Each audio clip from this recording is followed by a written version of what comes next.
Então, como podem ver, o tema da nossa reflexão hoje é: ninguém pode ver o reino de Deus se não nascer de novo. Começo já por pedir desculpa pelo tom da minha voz, mas estou um pouquinho rouca, peço desculpa. Então, para iniciar, convém dizer que a doutrina espírita ajuda-nos muito a conhecer-nos melhor, a nós, e a entendermos a justiça divina. Nada melhor então que aprendermos juntos a sermos pessoas melhores e assim podermos construir uma vida melhor. Hoje vamos então conversar sobre um tema muito importante do nosso Evangelho que se encontra no capítulo 4. Então desejo que possamos sair daqui mais nutridos ao fim deste estudo e mais fortalecidos para entendermos melhor as nossas dificuldades. Este nosso estudo de hoje, que é sobre ninguém poderá ver o reino de Deus se não nascer de novo, tal como já disse, está no capítulo 4 e também no livro Boa Nova, no capítulo 14, que é uma versão em que Humberto de Campos nos conta sobre o encontro de Nicodemos com Jesus. Então, nada melhor que iniciar perguntando quem era este homem, quem era Nicodemos. Na época de Jesus, o judaísmo não era demónico, havia vários grupos diferentes que estudavam a lei mosaica e tinham as suas versões muito específicas. Entre esses havia os fariseus e Nicodemos era um deles. Só que ele tinha um status dentro desse grupo. Ele era um doutor da lei, um estudioso. Ele falava no templo e ele mais o grupo de fariseus que pertenciam a esse grupo, eles estudavam muito no templo e achavam estranho o que Jesus andava fazendo naquela época. Estavam muito admirados e incomodados com tudo aquilo, as curas que Jesus fazia, as suas palavras, e perguntavam-se se Deus teria escolhido mesmo aquele homem, um homem que não fazia parte do sinédrio e nem era estudioso, conseguir fazer tanta cura e eles não. E isto começou a mexer muito com eles. Reuniam-se então os sábios desse tempo e questionavam a origem desse homem, que dizia aquilo tudo e que fazia tantas curas. E eles diziam mesmo: como pode ser ele um enviado se não tem a nossa linhagem, a nossa tradição? Mas Nicodemos era diferente. Ele quis levar toda essa curiosidade dele adiante e quis conhecer Jesus de perto. E queria saber como pensava ele também. Ele estava incomodado, mas estava mais maravilhado do que incomodado. E aí então eu vou citar a descrição de Humberto de Campos desse encontro, que tem detalhes muito importantes. Então Humberto de Campos, no livro Boa Nova, conta-nos que Nicodemos vai ao encontro de Jesus, mas vai disfarçado.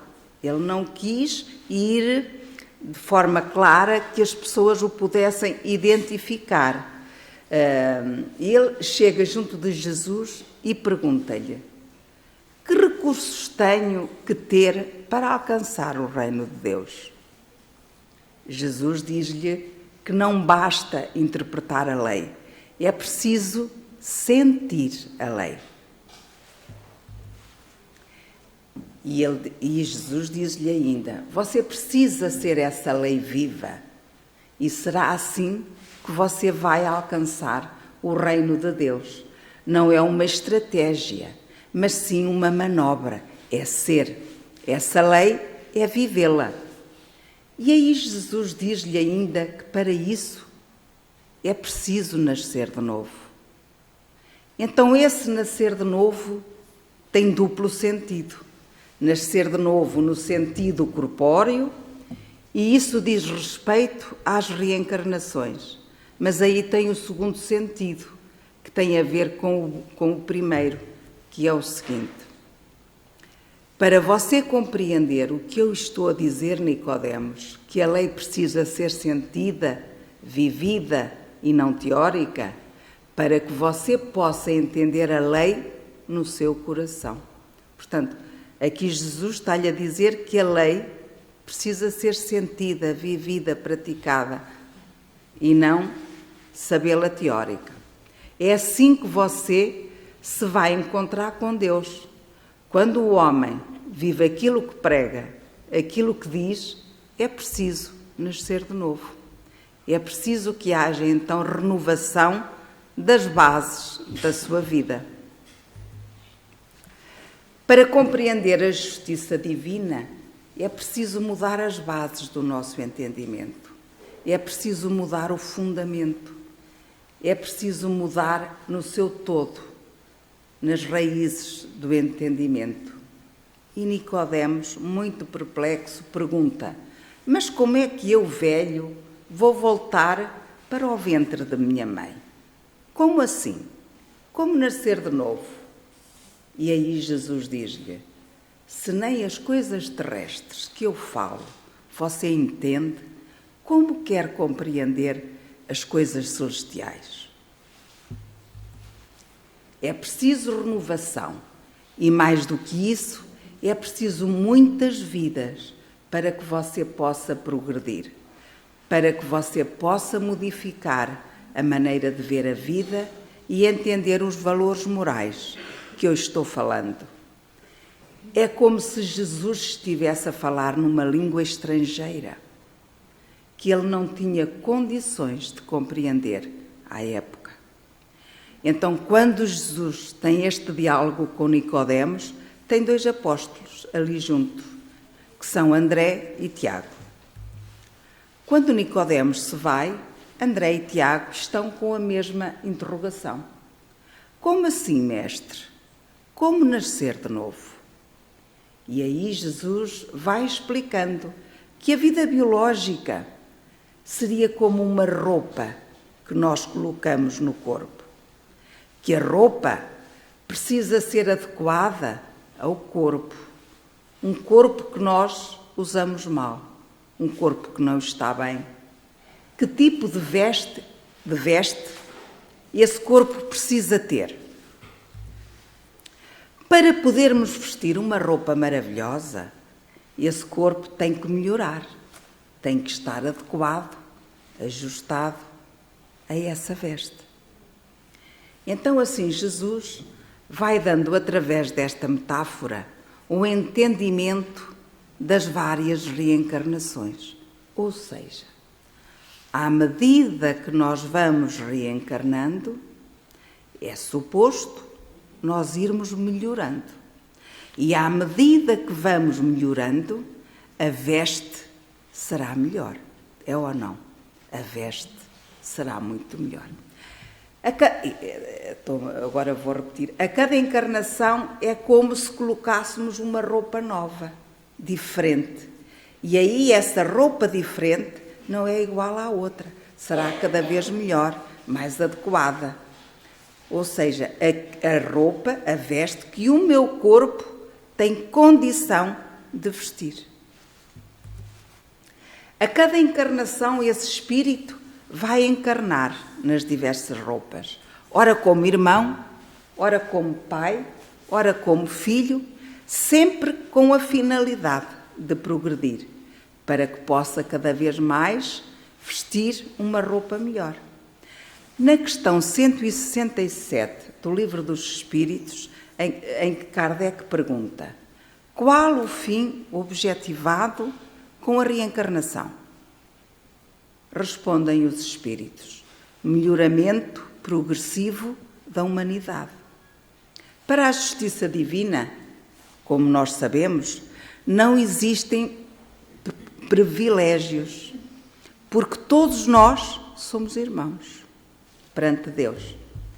Esta perspectiva, para aquele modo de pensamento da época, não poderia caber. Eles não tinham capacidade de entender isto.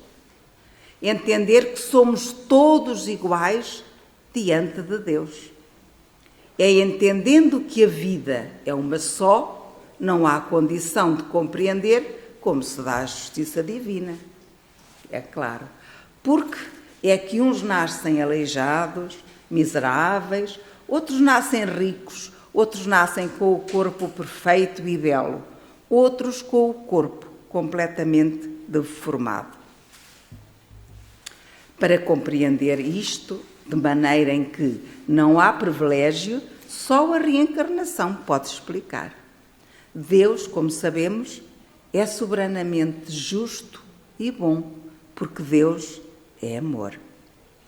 Então, para compreender a justiça divina, como funciona a lei de Deus, é necessário, antes de mais, compreendermos que nós temos vidas sucessivas. Então, de acordo com a lei da reencarnação, Jesus está tentando ensinar a Nicodemos que para ele ver o reino de Deus, para ele o compreender, precisa compreender a justiça da reencarnação. É a única maneira. Nós espíritas que estamos aqui já vamos compreendendo este processo, mas ainda nos é difícil compreender muitas vezes a família. Sabemos que estamos na família que devemos estar e que já estamos lidando uns com os outros há várias reencarnações, ajustando-nos.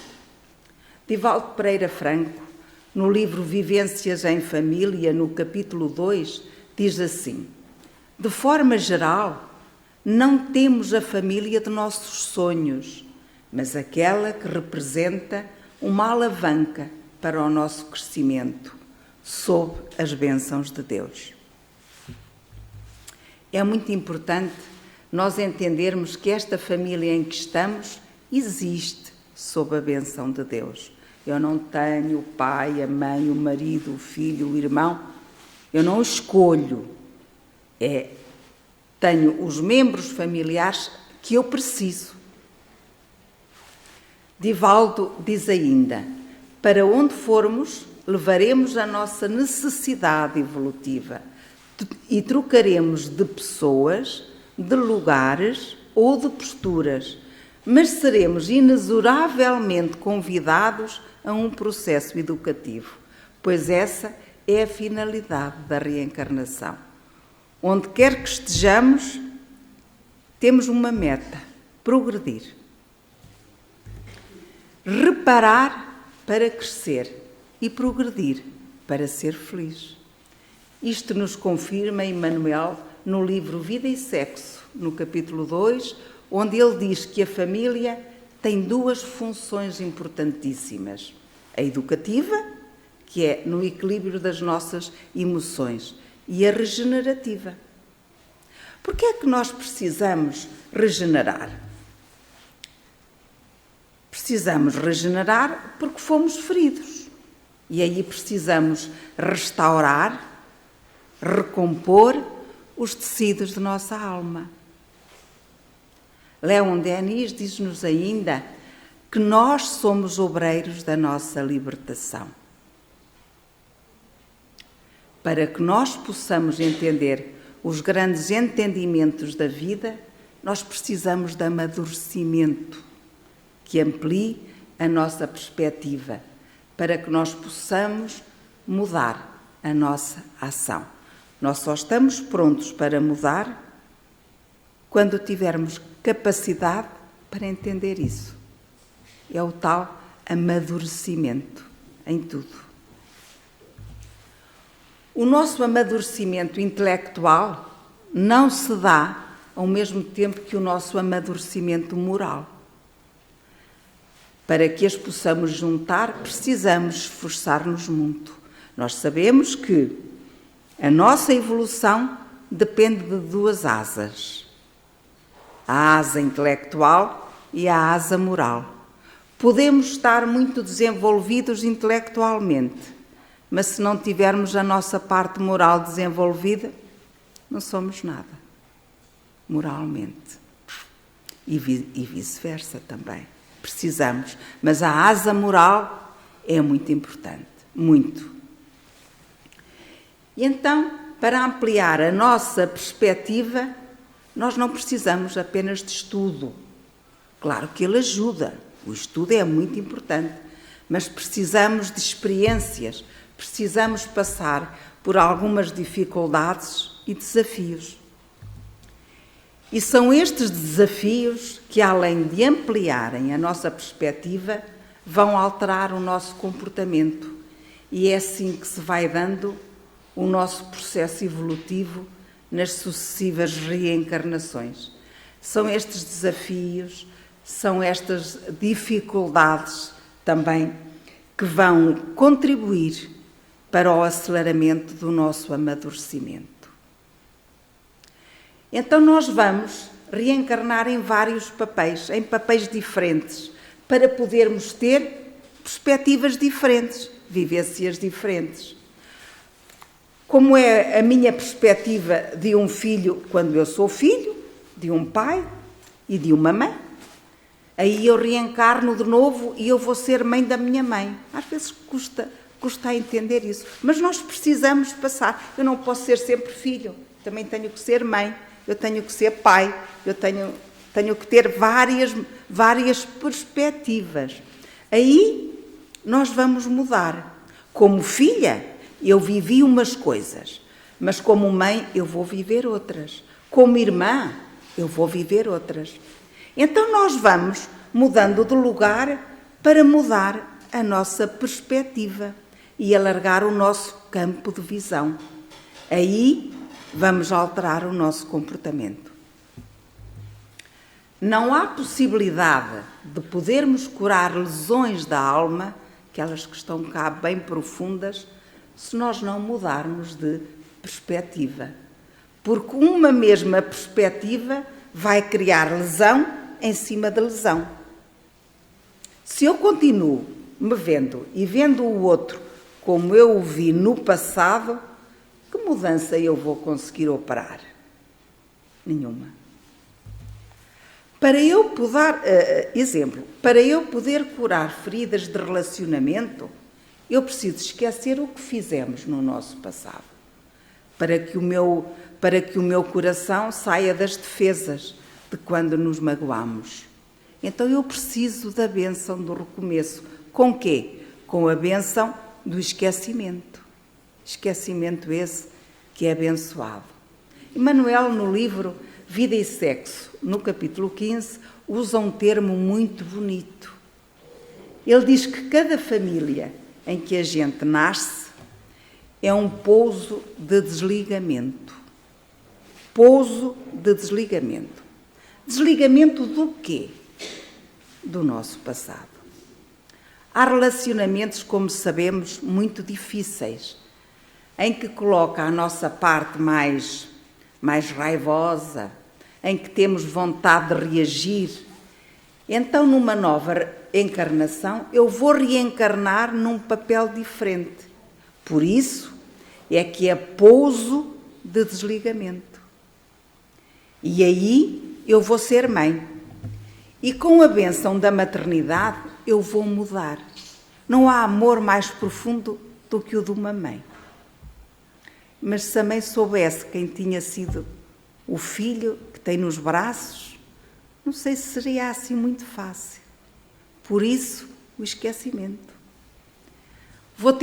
Mas aí se vou ter um filho difícil, um filho que foi um algoz numa vida passada, eu vou ter dificuldade em engravidar. Vou ter um filho difícil. Mas aí a maternidade vai-me ajudar muito. E o meu filho, ao ver o meu cuidado para com ele, também me vai encarar de outra forma. E aí os dois vamos poder limando as nossas agruras. A este processo Emmanuel chama de cirurgia psíquica. Por isso é que a família tem função educativa e regenerativa. Vamos imaginar um casal que numa reencarnação se magoaram muito e se maltrataram muito. numa próxima reencarnação, venham como pai e filha. Como irá ser essa relação? Vai ser aquela filha ciumenta? Aquele pai possessivo? Vai haver disputas com a mãe? Irá ser uma cirurgia psíquica que irá acontecer ali, para que esses dois espíritos possam encontrar-se num amor mais puro, mais leve, num amor muito mais saudável. Então, se nós olharmos para a nossa família de hoje, para a família que temos hoje, e se nós soubéssemos quem tínhamos sido no passado, talvez não conseguíssemos dormir. Então é por isso que nós temos a bênção do esquecimento. A misericórdia divina é assim que trabalha, porque água mole em pedra dura, tanto bate até que cura. Podemos então pensar que nós ainda somos como Nicodemos, ainda somos o Nicodemos, porque estamos a aprender a sentir o Evangelho de Jesus. Estamos aprendendo ainda. Para nós podermos sentir as palavras desta doutrina que nós tanto amamos, para que o possamos viver, vamos precisar nascer de novo muitas vezes. Para que possamos perdoar 70 vezes 7. Para que possamos amar a Deus sobre todas as coisas e ao próximo como a nós mesmos. Deus ama-nos muito e irá dar-nos as chances infinitas de recomeço, mas esses recomeços vão sempre obedecer à lei, ou seja, estaremos aqui ajustando os nossos passos do passado, mas sempre com uma chance de algo melhor. Então a passagem de Jesus e Nicodemos vem trazer para nós esperança e consolação. Saber que, e ter a certeza, que quando reencarnamos, vimos com 100% probabilidades, possibilidades, para sairmos vencedores, é muito consolador. Eu reencarno onde preciso, mas trago as ferramentas para eu sair vencedora ao final da reencarnação. Isto é muito consolador. Se hoje está difícil, se a nossa convivência familiar está difícil, significa que nós estamos em processo de aprendizado. É um movimento necessário para que haja regeneração da nossa alma, para que possamos sair daqui mais curados, para que possamos desencarnar melhor e tudo o que acontece aqui na Terra acontece para nosso proveito e favor do nosso crescimento, a favor da pureza de nossos corações, porque o nosso destino é a felicidade. Então, que possa haver paz em nossos corações, mas que essa paz possa começar através da mudança de perspectiva. Que enquanto a próxima reencarnação não vem, que possamos aproveitar nesta o máximo que pudermos, melhorando o nosso coração, melhorando as nossas intenções, melhorando o nosso ponto de vista, tendo em conta que Ele não é o único, podendo contar com a misericórdia divina, através dos mensageiros, dos protetores espirituais, que nunca nos abandonam e estão junto de nós toda a vez que o nosso coração se abre para amar de novo. Muita paz para todos e possamos sair daqui mais esperançosos, mais fortalecidos e saber que o nosso amanhã depende do nosso hoje. Muita paz para todos.